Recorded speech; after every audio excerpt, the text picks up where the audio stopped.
Hello everyone, नमस्कार। एक बार फिर से आप सभी का बहुत बहुत स्वागत है लोधा जी क्लासेस के बीए प्लेटफॉर्म पर। दोस्तों, बीए सेकेंड ईयर के अंतर्गत समष्टि अर्थशास्त्र, जी हाँ दोस्तों, मैक्रो इकोनॉमी का सेशन अब निरंतर रहेगा आपके एग्जाम तक, और संभवतः प्रयास रहेगा कि आपके एग्जाम से पहले इस पार्ट को कंप्लीट कर लिया जाए।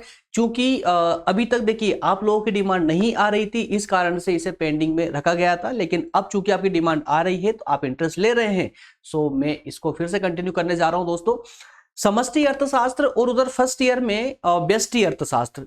आई होप कि आप फर्स्ट ईयर पढ़ के आए हैं तो आपने व्यष्टि अर्थशास्त्र का जो सेशन था उसको फॉलो किया होगा। क्योंकि जो समष्टि अर्थशास्त्र दोस्तों, व्यष्टि अर्थशास्त्र के अध्ययन के बाद में ये वाला पार्ट काफी इजी हो जाता है।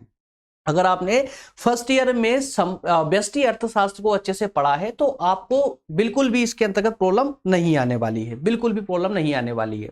ठीक है ना। आइए शुरू करते दोस्तों आज का सेशन। समष्टि अर्थशास्त्र में एक थोड़ा सा एक टॉपिक होता है टिपिकल, समष्टि चर और स्टॉक प्रवाह या फिर कहें कि आय का चक्रीय प्रवाह। तो ये जो टॉपिक है दोस्तों, हालांकि ये थोड़ा सा टफ इसलिए पड़ जाता है, मैं इसको टफ नहीं बोल रहा हूं, लेकिन फिर भी संभवतः जब आप पुस्तक से पढ़ते हैं तो थोड़ा सा आपको डिफिकल्ट लगता है। रीजन उसका ये होता है कि इसमें जो चर बोले हैं, है ना, जो भी इन्होंने वेरिएबल्स बताए हैं कि जो मैक्रो वेरिएबल्स है, ये इन मैक्रो वेरिएबल्स के बारे में, अर्थात कि जो स्टॉक है, जो फ्लो है ना, तो इस फ्लो के बारे में, स्टॉक के बारे में आपको कुछ भी नहीं पता अभी। क्यों?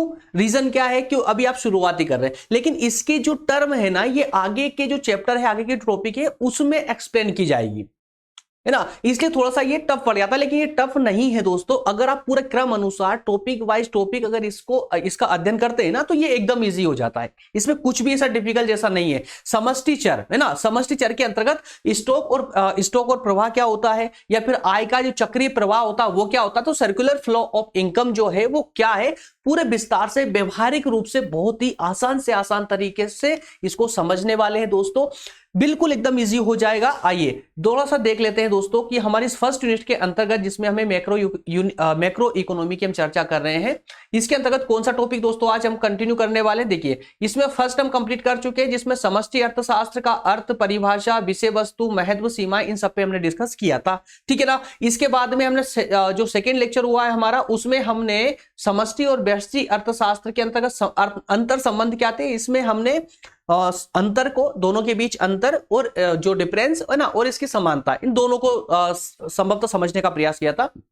आज के टॉपिक में हम, आज के लेक्चर में हम दो टॉपिकों को एक साथ पढ़ेंगे। समष्टि आर्थिक चर, स्टॉक एवं प्रवाह, और आय का चक्रीय प्रवाह, इन दोनों को एक साथ कवर करेंगे दोस्तों आज। ठीक है ना। तो इसलिए चूंकि दो टॉपिकों को आज एक साथ कवर करना है, तो हो सकता है सेशन थोड़ा सा ज्यादा नहीं होगा, थोड़ा सा लंबा होगा, लेकिन पूरे विस्तार से होगा और व्यवहारिक रूप से होगा, जिससे आपको पूरा समझ आए, कहीं से कहीं तक कोई कंफ्यूजन ना रहे। और मैं पूरी गारंटी लेता हूं दोस्तों, अगर ये सेशन आप शुरू से एंड तक पूरा देखते हो तो इस टॉपिक से एक भी क्वेश्चन आपसे आउट नहीं होगा, मिस आउट नहीं होगा, आप 100% करके आएंगे। सारे जितने भी क्वेश्चन इससे संबंधित होंगे, सब के बारे में जितने भी आपके डाउट है, सब क्लियर हो जाएंगे। आइए तो दोस्तों, आज के टॉपिक में हमें हमें करना क्या क्या है, पढ़ना क्या क्या है ना, ये देखते हैं। सबसे पहले तो हमने जो देखा था कि जो मैक्रो वेरिएबल्स है, मैक्रो वेरिएबल्स के अंतर्गत स्टॉक और फ्लो, स्टॉक एंड फ्लो, इस पर हम चर्चा करेंगे, अर्थात कि स्टॉक और प्रवाह क्या होता है। ठीक है ना। उसके बाद हम देखेंगे आय का चक्रीय प्रवाह क्या होता है, इसको समझेंगे। इसके बाद में जो वास्तविक प्रवाह क्या होता है, मौद्रिक प्रवाह क्या होता है, इसको समझेंगे। लास्ट में हम देखेंगे कि इसके महत्व क्या है, इस आय के चक्रीय जो प्रवाह है, इसका महत्व क्या होता है। टर्मिनोलॉजी से, शब्दों से डरिए मत। इन शब्दों का बार बार जब आप रिवीजन करेंगे तो ये एकदम आसान हो जाएंगे, कुछ भी नए शब्द नहीं है। इकोनॉमी में मैक्सिमम कमेंट आती है कि सर ये शब्द होते हैं ये बहुत डराते हैं इकोनॉमी के, तो ऐसा कुछ भी नहीं है दोस्तों।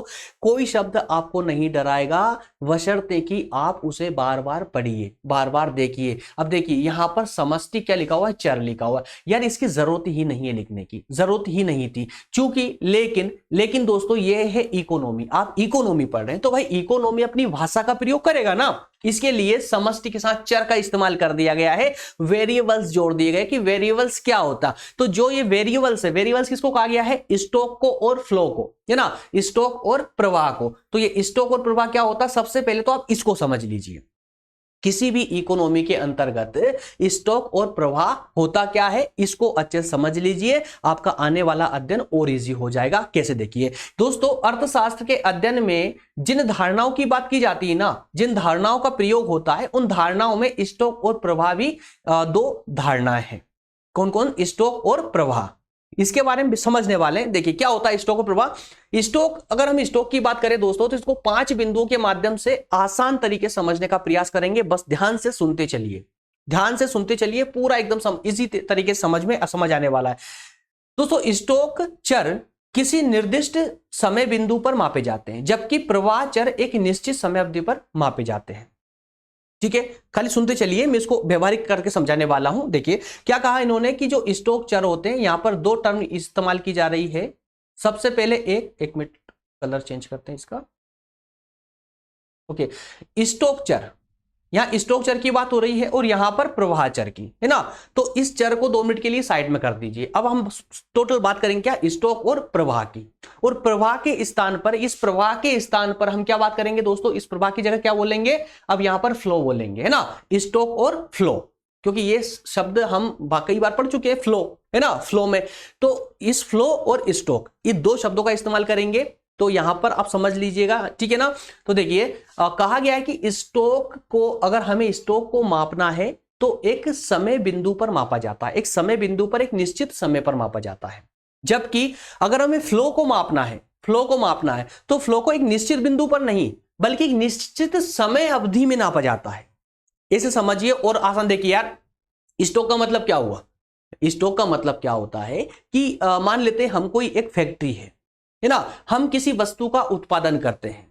तो वस्तु का उत्पादन करते हैं तो पूरे, जैसे हमने कि पूरे एक मंथ की बैलेंस शीट तैयार की है, एक मंथ की, एक महीने की बैलेंस शीट तैयार की है, तो महीने के लास्ट में हमारे पास कितनी वस्तुएं बची हुई है, तो जो वस्तुएं बची हुई है ना, वो क्या कहलाएगी, स्टॉक कहलाएगी। तो इस स्टॉक को कब मापा गया, पूरे मंथ एंड में, है ना, पूरे महीने के आखिरी में नापा गया। इसलिए क्या कहा हमने कि निश्चित समय अवधि के अंदर स्टॉक को मापा जाता है, ये समझिए, ठीक है ना। और जब हम प्रवाह की बात करते हैं, प्रवाह की बात करते हैं, देखिए जो स्टॉक हमने नापा है तो पूरे मंथ के लास्ट में नापा है, लास्ट में मापा है उसको, तो एक निश्चित समय बिंदु आ चुका है। लेकिन प्रवाह की जब हम बात कर रहे हैं तो एक फ्लो कि पूरे महीने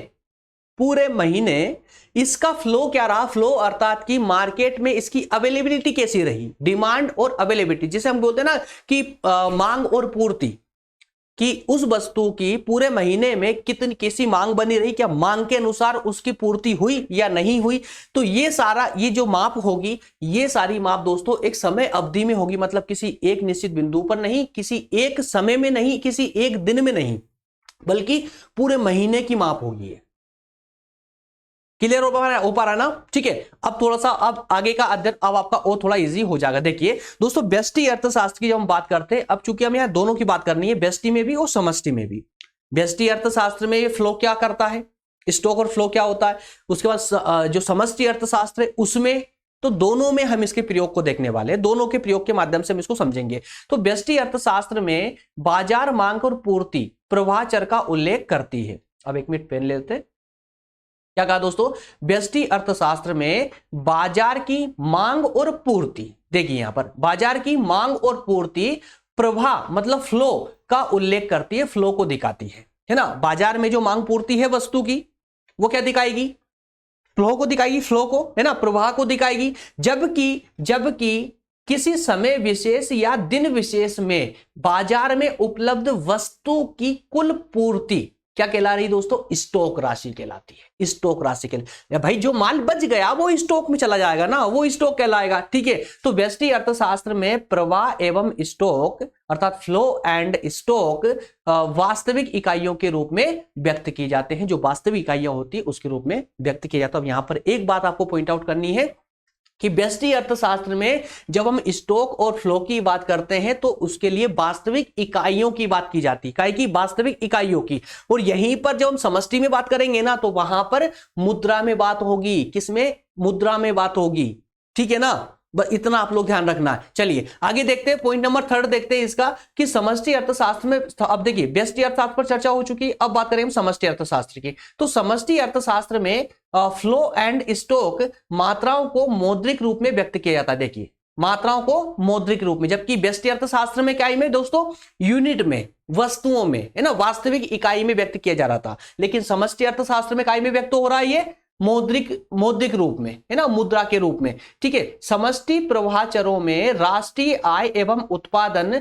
उपभोग, निवेश, रोजगार, मजदूरी, लाभ आदि माने जा। क्या कहा दोस्तों यहां पर देखिए, अब समष्टि प्रवाह में जब प्रवाह की हम बात करते हैं, फ्लो की बात करते हैं, तो फ्लो के अंतर्गत क्या क्या आएगा जरा समझिए। यहां पर फ्लो के अंदर राष्ट्रीय आय आएगी, राष्ट्रीय उत्पादन आएगा, राष्ट्रीय उपभोग, राष्ट्रीय निवेश, रोजगार, मजदूरी, लाभ, ये सब के सब फ्लो में आएंगे। क्योंकि राष्ट्रीय आय को कब मापोगे? क्या एक दिन की राष्ट्रीय आय मापते हो क्या? नहीं ना, पूरे कंप्लीट ईयर की मापते हो ना, पूरे एक साल की राष्ट्रीय आय मापी जाती है। उत्पादन को, राष्ट्रीय उत्पादन जो होता है उसको भी एक साल का मापा जाता है, उपभोग भी। तो राष्ट्रीय स्तर पर समष्टि अर्थशास्त्र में जो अध्ययन होता है किसका होता है? समग्र का होता है, मतलब राष्ट्रीय स्तर का होता है। आय की बात करेंगे, राष्ट्रीय आय की बात करेंगे, उत्पादन की बात करेंगे समष्टि अर्थशास्त्र में तो राष्ट्रीय उत्पादन की बात करेंगे, उपभोग की बात करेंगे तो पूरे देश में कितना उपभोग हुआ है पूरे साल भर में, तो ये क्या, ये फ्लो। लेकिन जब हम स्टॉक की बात करते हैं तो देखिए स्टॉक में कुल मुद्रा की पूर्ति, धन संपदा, माल सूची, पूंजी स्टॉक, है ना, तो ये सब क्या, ये स्टॉक है जो बच जाते ईयर के एंड में, ये सब स्टॉक के अंतर्गत आएगा। ठीक है ना। तो समष्टि अर्थशास्त्र में दोनों मतलब कि दोनों जो धारणा है, प्रवाह और फ्लो और स्टॉक, इसमें प्रवाह जो फ्लो होता है ना, फ्लो ये ज्यादा महत्वपूर्ण होता है या प्रत्येक देश की अर्थव्यवस्था के लिए जो फ्लो होता है ना, क्योंकि पूरे, चाहे कोई सा भी देश हो, किसी भी देश की कोई सी भी अर्थव्यवस्था उसके फ्लो पर ही डिपेंड करती है। फ्लो का ग्राफ अगर यूं है तो उसकी अर्थव्यवस्था भी यूं जाएगी, और अगर ग्राफ स्थिर है या डाउन है तो उसकी अर्थव्यवस्था डाउन चली जाएगी, है ना। स्टॉक इतना मायने नहीं रखता है, लेकिन हाँ जो फ्लो बनता है, जो ग्राफ का जो फ्लो बनता है ना, कि किस देश की अर्थव्यवस्था किस स्पीड से ग्रो कर रही है, तो वो जो ग्रो करने का जो फ्लो बनता है वो उसके स्टॉक से ही बनता है। लेकिन इंपॉर्टेंट क्या होता है? फ्लो होता है, मतलब प्रवाह होता है। इसलिए कहा गया है कि समष्टि अर्थशास्त्र में दोनों धारणाओं में से प्रवाह चर अधिक महत्वपूर्ण धारणा मानी जाती है। स्टॉक चर प्रवाह चर द्वारा प्रभावित घटक माना जाता है। जो स्टॉक होता है ना, वो प्रवाह, फ्लो का फ्लो से प्रभावित घटक माना जाता है। फ्लो किस प्रकार का है उसके हिसाब से उसके पास स्टॉक होगा। फ्लो तीव्र है, स्टॉक हो सकता माइनस में चला जाए, है ना। लेकिन अगर फ्लो कम है, ठीक से आयात निर्यात नहीं हो पा रहे हैं, है ना, या फिर निर्यात नहीं कर पा रहे हो, आयात ज्यादा कर रहे हो, तो इससे स्टॉक में तो जो है वृद्धि, कमी या वृद्धि हो सकती है, लेकिन फ्लो उससे विशेष प्रभावित होगा। तो इसलिए कहा गया है यहां पर कि समष्टि अर्थशास्त्र में प्रवाह अधिक इंपॉर्टेंट होता, अधिक महत्वपूर्ण माना जाता है दोनों चरों में से। क्लियर है। चलिए इसके बाद देखिए लिखा हुआ भी है कि जो प्रवाह चर की सही परिभाषा स्टॉक चर के माध्यम से देना ही संभव हो सकती है ना।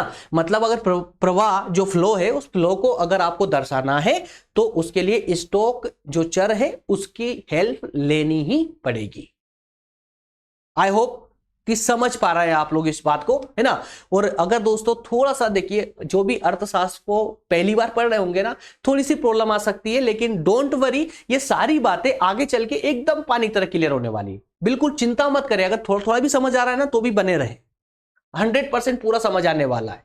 ठीक है ना, क्योंकि जो टर्म है, अब एक एक टर्म को मैं यहीं पर अगर एक्सप्लेन करने लगूंगा ना दोस्तों, तो शायद यही लेक्चर 3 से 4 घंटे का हो जाएगा, याद रखिएगा। तो इसका, इन सभी का एक्सप्लेनेशन आगे और बेहतरीन तरीके से आने वाला है, इसलिए टेंशन मत ले। अगर थोड़ा कम भी समझ आ रहा हो ना तो भी टेंशन मत लेना, लेकिन होगा पूरा 100%। लेक्चर खत्म होते होते आपका ये टॉपिक 100% आपके मस्तिष्क में प्रवेश कर चुका होगा। आपको किसी चीज की कोई जरूरत नहीं पड़ेगी, किसी बुक की जरूरत नहीं पड़ेगी इसको अन्यथा समझने के लिए। आइए नेक्स्ट है दोस्तों, देखिए कि दोनों धारणाओं, मतलब कि स्टॉक एंड फ्लो, दोनों धारणाओं की बात करें तो इनके अंतर उनकी समय अवधि के परिणाम पर निर्भर करता, समय अवधि के परिणाम पर, समय अवधि के परिणाम पर। अब याद देखिए ना, स्टॉक की बात की थी, क्या बताया मैंने आपको भाई, स्टॉक को अगर आपको मापना है, स्टॉक को मापना है तो एक समय बिंदु पर मापा जाएगा। हो सकता है कि दिन भर का स्टॉक चेक करना है तो इवनिंग में ऑफिस बंद करते वक्त, फैक्ट्री बंद करते वक्त आप स्टॉक को चेक करेंगे, है ना। एक समय में ही महीने का चेक करना है या पूरे साल का चेक करना है तो वो एक दिन विशेष में होगा, है ना, कि हो सकता है 31 दिसंबर को ही आप चेक करें, तो एक दिन डिसाइड है इसके लिए, तो एक बिंदु बोल दिया यहां पर। लेकिन जब प्रवाह की बात करेंगे, फ्लो की बात करेंगे, तो भले ही साल के एंड में आप उस फ्लो को चेक करने वाले, लेकिन उस फ्लो को चेक करने के लिए पूरे साल को आप कैलकुलेट करना पड़ेगा आपको। पूरे साल को कैलकुलेट करेंगे, इसका फ्लो कैसा रहा, इसकी मांग और पूर्ति कैसी रही, ठीक है ना। इसलिए कहा गया कि समय अवधि के परिणाम पर निर्भर करता है, इन दोनों के बीच में जो अंतर है वो। तो स्टॉक चर किसी समय बिंदु में मौजूद मात्रा को दर्शाता है। देखिए समझ आ रहा है यहां पर कि जो स्टॉक है वो एक समय बिंदु पर जो मात्रा, जो प्रोडक्ट, जो वस्तु हमारे पास बची हुई है उसको दर्शाता है। प्रवाह की बात करें तो प्रवाह की बात करें दोस्तों तो एक निश्चित समय अवधि से संबद्ध मात्रा की ओर संकेत करता है। निश्चित समय अवधि में कितनी मात्रा उसकी स्थिर रूप से रही है उसकी ओर संकेत करता है। इस प्रकार से दोस्तों दोनों धारणाओं को मेरे ख्याल से आप लोगों को समझ आ चुकी होगी कि, है ना। तो स्टॉक क्या होता है और प्रवाह क्या होता है, छोटी छोटी टर्म थी, कोई ज्यादा विशेष नहीं थी। उसी के साथ आपका एक टॉपिक कंप्लीट हो चुका है। अब हम बात करेंगे दोस्तों आय का चक्रीय प्रवाह। आय का चक्रीय प्रवाह मोस्ट इंपॉर्टेंट टॉपिक है दोस्तों, ये मैक्रो इकोनॉमी के अंतर्गत बहुत मोस्ट, और एग्जाम में 100% इससे प्रश्न बनेगा ही बनेगा, 100% बनेगा।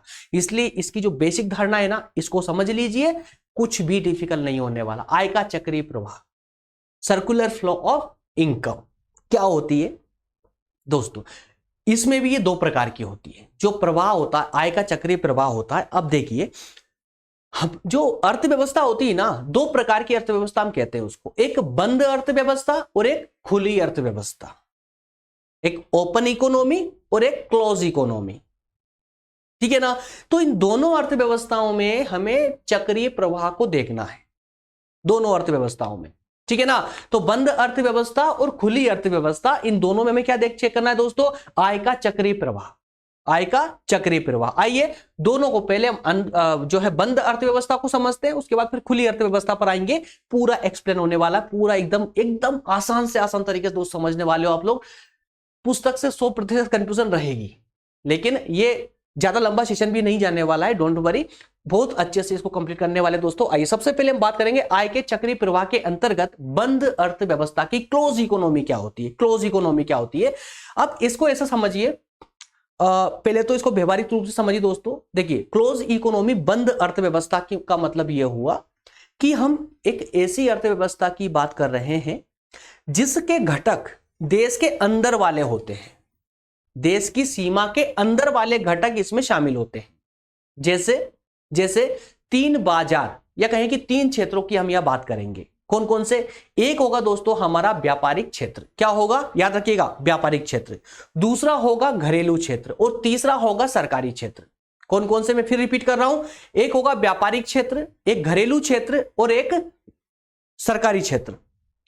इसमें यह होगा हमारी बंद अर्थव्यवस्था। इन तीनों क्षेत्रों में जो सर्कुलर जो चलेगा, आय का, इनकम का, पैसों का जो सर्कुलेशन चलेगा, वो सर्कुलेशन ही दोस्तों यहां बंद अर्थव्यवस्था कहलाएगा, क्लोज इकोनॉमी कहलाएगा।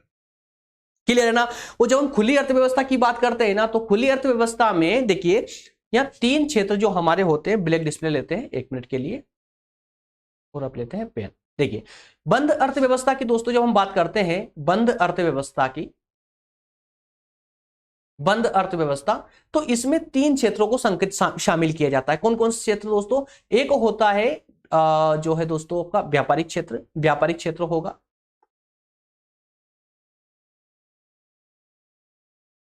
व्यापारिक क्षेत्र, ठीक है। और एक होगा इसमें, एक हो जाएगा आपका इसको आप कह दीजिए परिवार क्षेत्र कहिए, निजी क्षेत्र, निजी क्षेत्र बोल देते हैं, या इसको एक काम करते हैं घरेलू क्षेत्र लिखते हैं इसको, 1 मिनट, क्योंकि अधिकतम हमने घरेलू क्षेत्र के नाम से ही इस शब्द का इस्तेमाल किया यहां पर, तो आपको कंफ्यूजन ना हो, है ना। दूसरा क्षेत्र होगा, एक क्षेत्र हो गया आपका, दूसरा हुआ घरेलू क्षेत्र,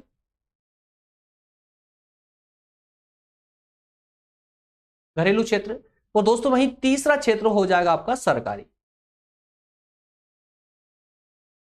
सरकारी क्षेत्र, क्लियर है? ये 3 क्षेत्र है। अब दोस्तों देखिए, इस अर्थव्यवस्था के अंदर जो लेन देन होगा ना, जो फ्लो होगा, वस्तु का हो, सेवा का हो या पैसों का हो, ये सारा जो सर्कुलेशन चलेगा ना, ये आपस में ही चलने वाला है। इससे इसमें चलेगा, या इससे इसमें चलेगा, या फिर इससे डायरेक्टली इसमें चलेगा, या फिर इसका डायरेक्ट इसमें चलेगा, या डायरेक्ट इसका इसमें चलेगा, या इसका इसमें। इस प्रकार से ये आपस में तीनों में ही सर्कुलेशन चलता रहेगा इकोनॉमी का।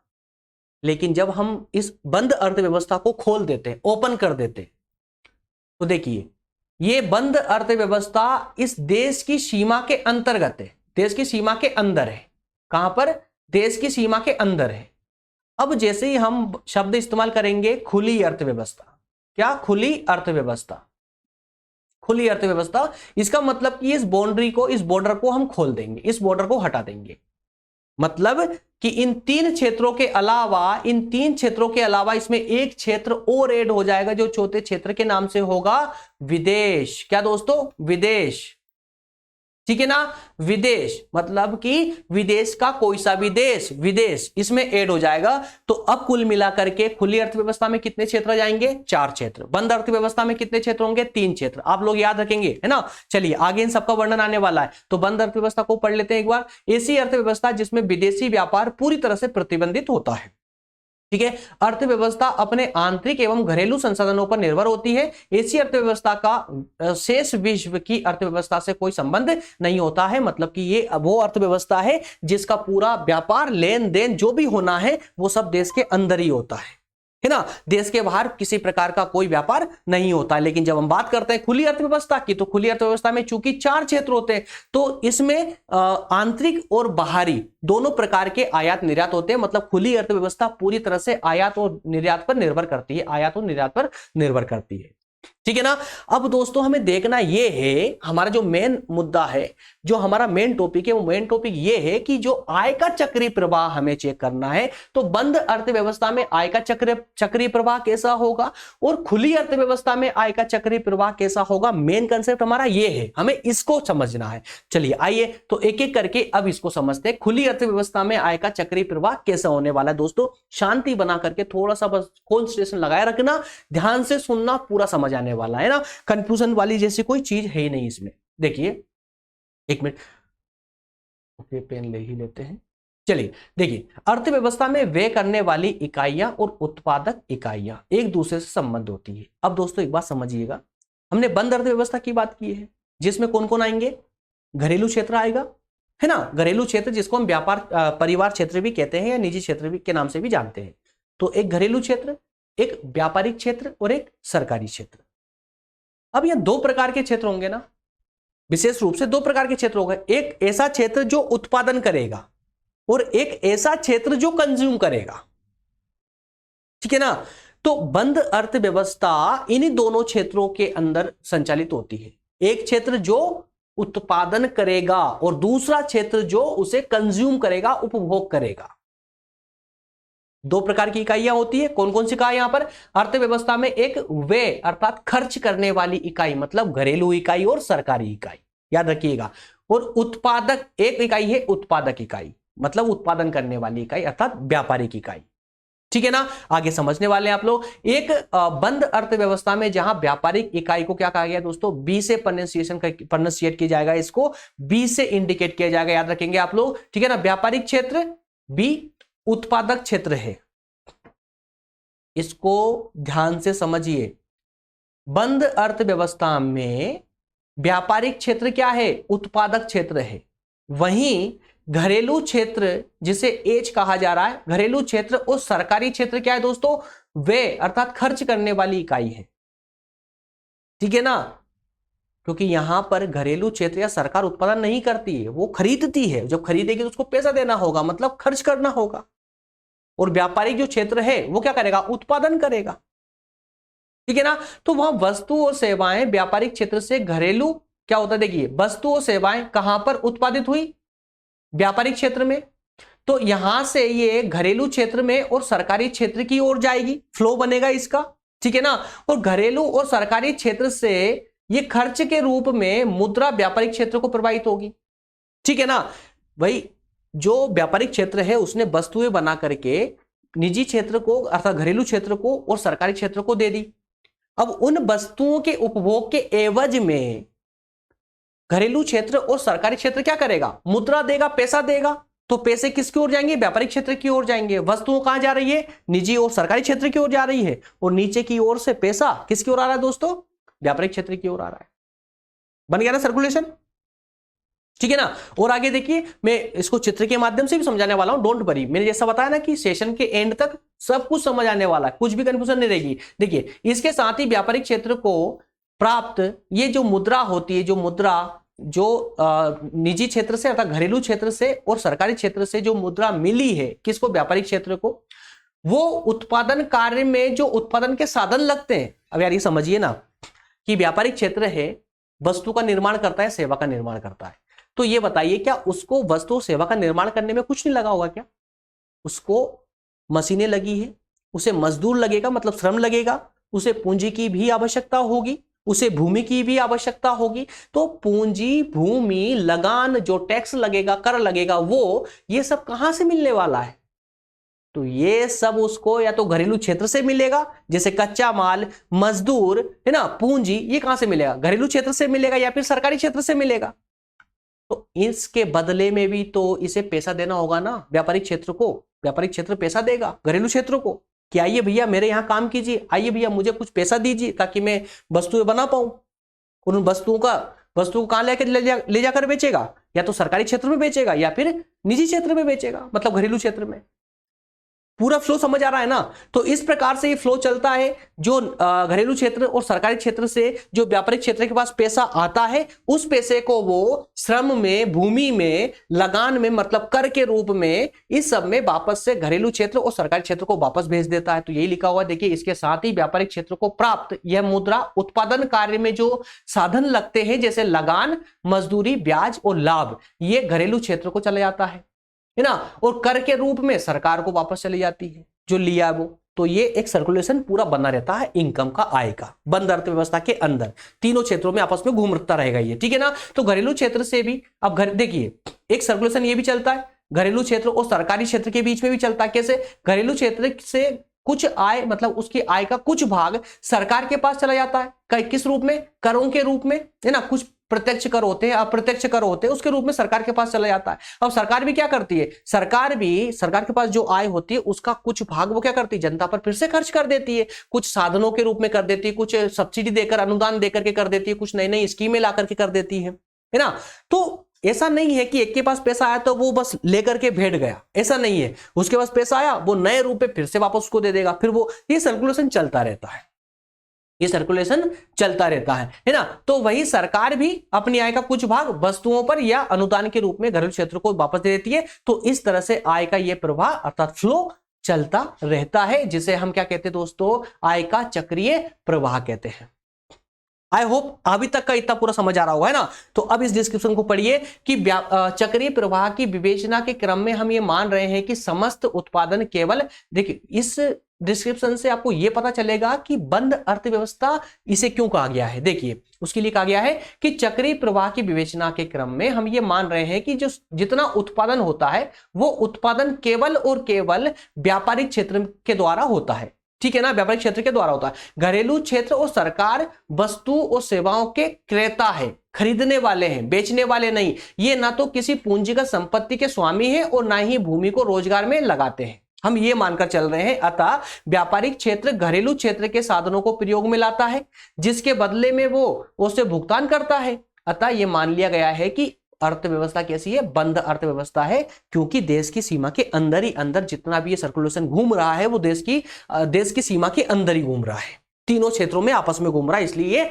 अर्थव्यवस्था कौन सी अर्थव्यवस्था दोस्तों, बंद अर्थव्यवस्था है। और अब जो हम आगे बात करने वाले हैं ना, वो खुली अर्थव्यवस्था में बात करेंगे। खुली अर्थव्यवस्था के अंतर्गत जो फ्लो होता है, जो सर्कुलेशन होता है इनकम का, वो कैसे होता है दोस्तों। ये मैं आपको प्रारंभ में ही बता चुका हूं कि बंद अर्थव्यवस्था में 3 सेक्टर होते हैं, वहीं खुली अर्थव्यवस्था में एक सेक्टर और जुड़ जाता है, विदेशी सेक्टर जुड़ जाता है, जिसे है ना, तो विदेशी सेक्टर जुड़ जाता है। तो इसको मिलाकर के अब 4 सेक्टर हो जाते हैं। देखिए कौन कौन से दोस्तों, हाउस होल्ड, एक मिनट पेन लेते हैं। हाउस होल्ड सेक्टर दोस्तों एक हो जाता है आपका हाउस होल्ड सेक्टर अर्थात की निजी क्षेत्र, है ना, घरेलू क्षेत्र। एक हो जाता है आपका व्यापारिक क्षेत्र, ठीक है, एक हो जाता है गवर्नमेंट क्षेत्र, सरकारी क्षेत्र, और अब एक हो गया आपका विदेशी क्षेत्र, एफ फॉर विदेशी क्षेत्र, ठीक है ना, इसको सम्मिलित किया जाता है। अब इसके आधार पर हम अब इसमें कैसे गणना करेंगे, कैसे गणना करेंगे, तो भाई इसमें कैसे सर्कुलेशन होगा, अब जरा इसको समझिए। इसमें आगे बढ़ने से पहले एक बात आप विशेष रूप से याद रखें। देखिए, जब हम बंद अर्थव्यवस्था की बात कर रहे थे तो इसमें सारी बातें आ रही थी, वस्तु, सेवा, उसको दिया, उससे लगान, मजदूरी, श्रम, पूंजी, लाभ, ये सब कुछ वापस उसको प्रोवाइड कर दिया निजी क्षेत्र को, फिर उससे ले लिया, तो ये सब चलता रहता है, आपस में सभी चीजों का चल रहा था। लेकिन जब हम खुली अर्थव्यवस्था की बात करेंगे तो खुली अर्थव्यवस्था में एक महत्वपूर्ण सेक्टर ऐड हो जाता है, विदेशी सेक्टर, है ना, फॉरेन सेक्टर ऐड हो जाता है। तो जो विदेशी क्षेत्र के जुड़ जाने से अब यहां पर एक ही बात विशेष रूप से चलने वाली है, और वो चलेगी आयात और निर्यात। याद रखेंगे आप लोग, आयात और निर्यात। अब यहां ये पूरी गणना खुली अर्थव्यवस्था में आय का जो चक्रीय प्रवाह चलने वाला है, ये पूरा आयात और निर्यात पर चलने वाला है, इंपोर्ट एंड एक्सपोर्ट पर चलने वाला है, ठीक है ना। इस बात को विशेष रूप से गांठ बांध लेना, अच्छे से याद रख लेना इस बात को। आइए सबसे पहले देखते हैं कि अर्थव्यवस्था के सकल, अब या दोस्तों एक बात यहां पर मैं एक एडिशनली बात बताऊंगा आपको, सकल, शुद्ध, है ना, निवल, ये सारी बातों को अभी आप होल्ड करके रखेंगे। मैं आगे इसको बेहतरीन तरीके से समझाने वाला हूं। ये सकल, क्योंकि ये हिंदी वाले वर्ड है ना, ये आपको याद नहीं रहेंगे, इसलिए इनको अभी फिलहाल के लिए इग्नोर कीजिए, एक दो लेक्चर तक। एक एक टर्म को मैं पूरा विस्तार से बताऊंगा, सकल राष्ट्रीय आय क्या होती है, शुद्ध राष्ट्रीय आय क्या होती है, निवल राष्ट्रीय आय क्या होती है, उसी एवज में उत्पादन क्या होता है, ठीक है ना। ये सारी बात, इसमें आयात, सकल राष्ट्रीय आयात क्या था, निर्यात क्या, ये सारी बातें एक एक टर्म को हम पूरे विस्तार समझेंगे, तब आपको ये पूरी चीज समझ आने वाली है। तो अभी बस इसको सकल को हटा दीजिएगा, सिर्फ इतना याद रखेंगे आपके अर्थव्यवस्था के राष्ट्रीय उत्पाद का मूल्य आवश्यक रूप से उत्पादित अन्य वस्तु और सेवाओं के मूल्य के योग के बराबर नहीं होगा। क्या बात समझ आया? सर के ऊपर से गया, कोई बात नहीं, जाने दो। मेरा कहने का अर्थ यहां पर यह है सिर्फ इतना सा कि अर्थव्यवस्था के जो राष्ट्रीय उत्पादन का जो मूल्य होता है, देखिए कोई भी देश की अर्थव्यवस्था का पूरा उत्पादन, देश की उत्पादन, उस उत्पादन का मूल्य जो है ना, उसमें उस देश की वस्तु और सेवाओं के मूल्य के बराबर नहीं होगा, पक्का नहीं होगा, समझ रहे ना। राष्ट्रीय उत्पादन का जो मूल्य है, जो मुद्रा का जो मूल्य है, वो वस्तु और सेवाओं के मूल्य के बराबर नहीं होगा। अगर हुआ तो जी हां, हो भी सकता है, लेकिन किस स्थिति में हो सकता है? जब उस देश का आयात, विदेशी आयात और विदेशी निर्यात दोनों बराबर रहे हो, मतलब बंद अर्थव्यवस्था वाली सिचुएशन रही हो। अंदर चाहे कुछ भी घटित हुआ, लेकिन बाहर विदेशों में आपने जितना माल भेजा था उतना ही आपने आयात भी किया है, तो फिर आपका राष्ट्रीय जो आपका मूल्य है, राष्ट्रीय उत्पादन जो है, राष्ट्रीय उत्पादन और उस आपके देश की जो वस्तु सेवाओं का उत्पादन का जो योग है, मूल्य का योग है, वो बराबर रहेगा, अन्यथा नहीं रहने वाला है ना। आगे और अच्छे समझेंगे आप लोग। तो वस्तु एवं सेवाओं का निर्यात चक्रीय प्रवाह में अतिरिक्त आय प्रवाहित करता है। देखिए इसको बात को समझिए दोस्तों, वस्तु और सेवाओं का निर्यात, अगर कोई देश अपने देश से वस्तु और सेवाओं को किसी अन्य देश को एक्सपोर्ट करता है, मतलब निर्यात करता है, बेचता है, तो क्या होगा? जो उसका प्रवाह है, चक्रीय प्रवाह है आय का, उसमें वृद्धि होगी, उसमें एक्स्ट्रा पैसा आके जुड़ जाएगा। निर्यात, आप कोई वस्तु का निर्यात करोगे तो ऊंचे दाम पे करोगे ना, तो उससे जो पैसा मिलने वाला है वो आपके देश में आएगा, आपके देश में आएगा तो उसी में आपके इकोनॉमी में वृद्धि होगी ना। तो इसलिए क्या कहा गया है कि अतिरिक्त आय प्रवाहित होती है, अतिरिक्त आय मिलती है इससे। लेकिन जब आपका आयात ज्यादा होता है, आयात करने से किसी अन्य देश से आप वस्तु खरीद रहे हैं, तो अपने देश का पैसा अन्य देश में जाएगा, तो क्या होगा दोस्तों? निकासी होगी। क्या होगी? निकासी होगी। देश की अर्थव्यवस्था से उसकी मुद्रा की निकासी हो जाएगी, तो इससे क्या होगा? फ्लो डाउन, है ना, फ्लो डाउन में जाएगा, ठीक है ना। जो फ्लो चल रहा है इकोनॉमी का, वो फ्लो अप जाने की जगह डाउन हो जाएगा।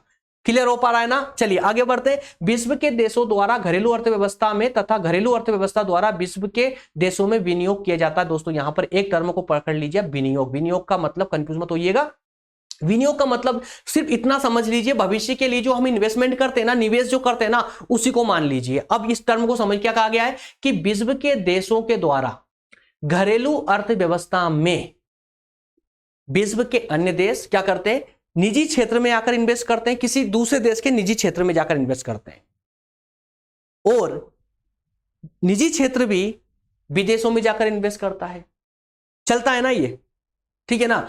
तो भाई हमारे यहाँ के, अब शेयर मार्केट में आप इन्वेस्ट कर रहे हैं, क्या कर रहे हैं आप, शेयर मार्केट में इन्वेस्ट कर रहे हैं। अब वो आपने किसी ऐसी कंपनी के शेयर खरीद रखे हैं जो कंपनी अमेरिका की है, तो आपने क्या किया है दोस्तों, तो अमेरिका में आपने इन्वेस्ट किया है। अब आप कोई व्यापारिक क्षेत्र तो है नहीं, आप क्या घरेलू क्षेत्र ही है ना। तो इस प्रकार से क्या होता है कि कुछ कंपनियां आकर के निजी क्षेत्र में इन्वेस्ट करती है, ठीक है, और कोई निजी क्षेत्र विदेशों में जाकर निवेश करता है, तो ये सर्कुलेशन चलता रहता है। तो इसमें क्या होता है दोस्तों, यहां ध्यान दीजिएगा, यदि घरेलू विनियोग, जो घरेलू विनियोग है, घरेलू विनियोग शून्य से अगर अधिक हो गया तो चक्रीय प्रवाह में आय की निकासी हो जाएगी, आय कम हो जाएगी। मतलब ये कि अगर किसी देश ने घरेलू क्षेत्र में आय जो जितना इन्वेस्ट कर रखा है उससे ज्यादा इन्वेस्ट अगर घरेलू क्षेत्र ने कर दिया तो उस देश की इकोनॉमी में आय की क्या होगी, निकासी होगी, अर्थव्यवस्था डाउन होने लगेगी। इसके विपरीत अगर घरेलू विनियोग शून्य से कम है, जीरो से कम है, तो फिर चक्रीय प्रवाह में आय मतलब कि अतिरिक्त पैसा आकर के उसमें जुड़ जाएगा, आय वापस बढ़ने लग जाएगी, ऊपर की ओर जाएगी। यहां तक का क्लियर हो पा रहा है। चलिए नेक्स्ट बात करेंगे, विश्व के देशों द्वारा घरेलू अर्थव्यवस्था को और घरेलू अर्थव्यवस्था के द्वारा अन्य देशों को हस्तांतरण भुगतान भी किए जाते हैं। अरे कुछ गिफ्ट, कुछ बोनस दिए जाते हैं, है ना, बोनस दिए जाते हैं। जैसे ब्याज, आप पैसा लिया था, ब्याज दिया है, शेयर खरीदे थे, लाभांश दे दिया, प्रॉफिट दिया है, आयात निर्यात, ये सब के द्वारा जो, ये सब ऐसी टर्म है जो विनियोग में सम्मिलित नहीं थी, जो इससे पहले टर्म में हमने पॉइंट नंबर 3 में पढ़ा था विनियोग, उसमें सम्मिलित नहीं थी, वो सब दोस्तों इसके अंतर्गत आ जाएगा। लेकिन जो ये भुगतान होते हैं, ये हस्तांतरण के जो भुगतान होते हैं, जो गिफ्ट वाउचर के रूप में भुगतान होते हैं, ये सारे भुगतान चक्रीय प्रवाह, आय के चक्रीय प्रवाह को जरूर प्रभावित करते हैं। याद रखिएगा, ये भले ही विनियोग में शामिल ना हो लेकिन चक्रीय प्रवाह में अवश्य आ जाएंगे ये और उसको प्रभावित करेंगे। क्लियर है। नेक्स्ट देखेंगे दोस्तों, अब हम बात करेंगे, देखिए 3 पॉइंटों को हम यहां तक डिस्कस कर चुके हैं। अब हम बात करेंगे यहां पर नेक्स्ट वास्तविक प्रवाह की या मौद्रिक प्रवाह क्या होता है। 2 प्रवाह को यहां हम पकड़ना है। फ्लो की बात कर रहे हैं यहां पर हम, वास्तविक रियल फ्लो क्या है और मनी फ्लो क्या है। रियल फ्लो, वास्तविक प्रवाह क्या है, वास्तविक प्रवाह क्या होता है और मौद्रिक प्रवाह क्या होता है, मतलब मनी प्रवाह क्या होता है। तो प्रत्येक वर्ष घरेलू क्षेत्र, है ना, हाउस होल्ड सेक्टर, वस्तु और सेवाओं का, अब यहां पर देखिए चित्र के माध्यम से, 2 चित्र है, दोनों के माध्यम से अलग अलग वस्तु समझेंगे हम। प्रत्येक वर्ष घरेलू क्षेत्र वस्तु और सेवाओं का उपभोग करता है, इसमें कोई कंफ्यूजन नहीं है। जैसे गेहूं का उपभोग करना, चावल, सेब, कई बहुत सारी वस्तुओं का उपभोग करता है घरेलू क्षेत्र। सेवाओं का भी उपभोग करता है, भूमि, श्रम, पूंजी, उद्यम, इनका उपभोग भी करता है और ये प्रोवाइड भी करता है संस्थाओं को, फर्मों को, है ना। अब जब ये भूमि किसी फर्म को देता है, श्रम, मजदूरी किसी फर्म को देता है, किसी फर्म के लिए मजदूरी करता है, पूंजी देता है, पैसा उधार, है ना, तो ये सब फर्म को ये देता है, तो फर्म उसके बदले में क्या देती है, इसको ये देगी, क्या देगी दोस्तों, सरकार को लगान देगी, है ना। श्रम के बदले में फर्म मतलब एक कंपनी सोसाइटी को, अर्थात कि हाउस होल्ड सेक्टर को, घरेलू क्षेत्र को क्या देगी, मजदूरी देगी। पैसा लिया है, पूंजी ली थी, तो उसके बदले में ब्याज देगी, ठीक है ना। सरकारी क्षेत्र में लगा हुआ है, लगान देगी सरकार को, ठीक है, किस रूप में, मुद्रा के रूप में देगी, लेकिन मुद्रा के रूप में देगी। क्लियर है। 1 मिनट, पेन को क्या हुआ भाई,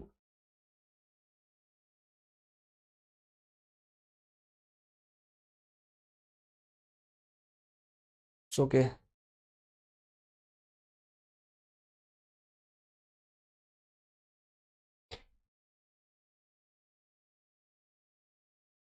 चलिए कोई बात नहीं, पेन ने चलना बंद कर दिया है, क्या हुआ है बाद में चेक करेंगे। आइए, तो दोस्तों इसके माध्यम से देखिए, चित्र में समझिए, आप चित्र में समझिए, 2 सेक्टर है, एक है घरेलू सेक्टर, है ना, एक घरेलू क्षेत्र है और एक तरफ है व्यापारिक क्षेत्र। तो घरेलू क्षेत्र अर्थात की परिवार और व्यापारिक क्षेत्र अर्थात की फर्म, ठीक है ना। तो अब देखिए यहां पर, जब परिवार जो है दोस्तों फर्म की मांग की पूर्ति करता है, परिवार फर्म की मांग की पूर्ति करता है। भाई फर्म में किस चीज की मांग की जरूरत थी? उत्पादन के साधनों की। फर्म किस चीज की मांग करेगा? निजी, अर्थात कि जो आपका निजी क्षेत्र है, निजी क्षेत्र से व्यापारिक क्षेत्र किस बात की मांग करेगा? उत्पादन के साधनों की। जैसे क्या क्या? भूमि की मांग करेगा, पूंजी की मांग करेगा, श्रम की मांग करेगा, है ना? तो इस सब की मांग करेगा। तो ये कौन पूर्ति करेगा? परिवार, मतलब कि निजी क्षेत्र फर्म को पूर्ति करेगा। इसके बदले में फर्म जो है, फर्म क्या करेगी दोस्तों? फर्म उसको वस्तु और सेवाएं तो देगी देगी, साथ में इसको उसके बदले में देखिए ये लगान देगी, मजदूरी देगी, ब्याज, है ना, और ये सब कुछ देने वाली है। तो यहां पर हमें देखना है कि जो वास्तविक प्रवाह होता है, वास्तविक प्रवाह के अंतर्गत हमें इतना देखना है कि परिवार से फर्म की ओर क्या जाता है? उत्पादन के साधन जाते हैं, जिन साधनों से एक फर्म वस्तु का उत्पादन करती है। ठीक है ना? अब नीचे की ओर देखिए, इस वाले में देखिए, अब यहां से फर्म से परिवार की ओर क्या जाता है? फर्म से परिवार की ओर क्या जा रहा है दोस्तों? तो यार वस्तु और सेवाएं जा रही है। ठीक है ना? तो ये तो हो गया वास्तविक प्रवाह। तो परिवार से उत्पादन के साधन फर्म में आते हैं और उनके माध्यम से फर्म वस्तु का उत्पादन करके और वस्तु और सेवाएं परिवार की ओर प्रोवाइड करती है। ठीक है ना? अगले में हम देखेंगे मौद्रिक प्रवाह क्या होता है। तो मौद्रिक प्रवाह का मतलब सेम टू सेम यही है। परिवार की ओर से आय के साधन, है ना, परिवार की ओर से क्या? लगान, मजदूरी, ब्याज, लाभ, ये सब पहुंचाएगा। देखिए यहां पर मौद्रिक की बात करेंगे तो परिवार की ओर से दोस्तों देखिए, परिवार की ओर से लगान, मजदूरी, ब्याज और लाभ। ठीक है ना? ये क्या होता है? देखिए लगान दी, मजदूरी दी, ब्याज दिया, लाभ दिया, किसके बदले में देंगे? तो ये परिवार से जो उत्पादन के साधन का उपभोग करेगा उसके बदले में फर्म ये खर्च उठाएगी, ये खर्च करेगी इन सब पर, और ये बेनिफिट कहां जाने वाला है? परिवार के पास। ठीक है ना? और परिवार क्या करेगा दोस्तों? परिवार खर्च किस पे करेगा? परिवार खर्च करेगा वस्तु और सेवाओं पर, मुद्रा के रूप में वस्तु और सेवाओं पर। ठीक है ना? तो पर फर्म जो है, कंपनी वस्तु सेवाओं का निर्माण करती है। उन निर्माण करने के लिए निजी क्षेत्र से जो भूमि लेती है, पूंजी लेती है, श्रम लेती है, उसके बदले में लगान, मजदूरी, ब्याज और लाभ देती है, मतलब खर्च करती है। और यहां पर ये वस्तु बनाती है, वस्तु का निर्माण करके ये इसको यहां पर आके बेचती है, जिसके बदले में ये पैसा देते हैं। सिंपल सी बात है, मुद्रा के रूप में, है ना? तो ये है आपका मौद्रिक प्रवाह। ठीक है ना? अब इस प्रवाह का, जिसकी हम बात कर रहे हैं, आय के चक्रीय प्रवाह की, इसका महत्व क्या है दोस्तों? तो ये 4-5 पॉइंट में इस महत्व के अंतर्गत भी लेकर आया हूं। जरा इसको एक बार पढ़ लेते हैं, इसमें कोई डिफिकल्टीज आपको नहीं रहने वाली है। आइए, आय के चक्रीय प्रवाह से किसी देश की अर्थव्यवस्था की सही जानकारी प्राप्त की जा सकती है। चक्रीय प्रवाह जो आपका जो सर्कुलेशन है पूरा, ये है ना, ये जो दोनों क्षेत्र में सर्कुलेशन घूमता है, इस सर्कुलेशन से दोस्तों हम किसी भी देश की अर्थव्यवस्था की सही जानकारी प्राप्त कर सकते हैं। जैसे आय के चक्रीय प्रवाह के अध्ययन से ज्ञात होता है कि अर्थव्यवस्था में असंतुलन क्यों पैदा हो रहा है। अगर कभी अर्थव्यवस्था में असंतुलन, गड़बड़ी आ जाती है तो क्यों हुआ है, वो असंतुलन क्यों आया है, उसका पता करके उसको संतुलित किया जा सकता है। अगला है कि आय के प्रवाह से यह भी जानकारी मिलती है कि इससे रिसाव कैसे होता है। रिसाव, है ना, अर्थव्यवस्था से पैसा रिसाव कैसे हो रहा है, निकल कैसे रहा है, मतलब कि आयात ज्यादा हो रहा है। इसी से पता चलेगा कि कैसे आयात ज्यादा हो रहा है, उस आयात को हम निर्यात बढ़ा करके कैसे रोक सकते हैं, उस रिसाव को कैसे रोक सकते हैं। ठीक है ना? नेक्स्ट पॉइंट है कि आय के प्रवाह से यह भी ज्ञात होता है कि यदि बचत के रूप में रिसाव होता है, बचत करने के कारण रिसाव हो रहा है, इकोनॉमी कम हो रही है, तो इसका कुल व्यय पर क्या प्रभाव पड़ेगा यह पता चलता है। साथ ही साथ में रिसाव की मात्रा अधिक होती है तो कुल व्यय कम हो जाता है, जिससे उत्पादन भी कम हो जाता है, कारण रोजगार, आय में भी कमी हो जाती है। भाई खर्च कम होगा, खर्च कम करोगे आप तो हो सकता आपको उत्पादन भी कम होने लगेगा, है ना? उत्पादन भी कम होने, विभिन्न क्षेत्रों में खर्च की मात्रा कम कर दोगे तो उत्पादन कम होगा, रोजगार भी कम होगा, इससे इकोनॉमी और डाउन चली जाएगी। और इसके विपरीत अगर रिसाव की तुलना में अगर आंतरिक रूप से इकोनॉमी के अंदर अगर प्रवाह अधिक होता है, फ्लो अधिक होता है, तो रोजगार बढ़ेगा, आय बढ़ेगी। इकोनॉमी अप की ओर जाएगी। आय के चक्राकार प्रवाह अर्थात चक्रीय प्रवाह के अध्ययन से ही हम अर्थव्यवस्था के मौद्रिक नीति का सही प्रयोग कर सकते हैं। जब बचत और विनियोग में असंतुलन पैदा हो जाता है तो उचित मौद्रिक नीति के द्वारा इसमें संतुलन स्थापित किया जा सकता है। इस प्रकार से दोस्तों हमारा ये कंसेप्ट आज होता है क्लियर। बताइएगा मुझे कोई डाउट हो दोस्तों तो। और नेक्स्ट में अब हम बात करेंगे राष्ट्रीय आय की, नेशनल इनकम की। बेसिकली दोस्तों राष्ट्रीय आय से अब आपके टर्म जो छोटे छोटे जो टर्म है आपकी ना वो अब क्लियर होने वाली है।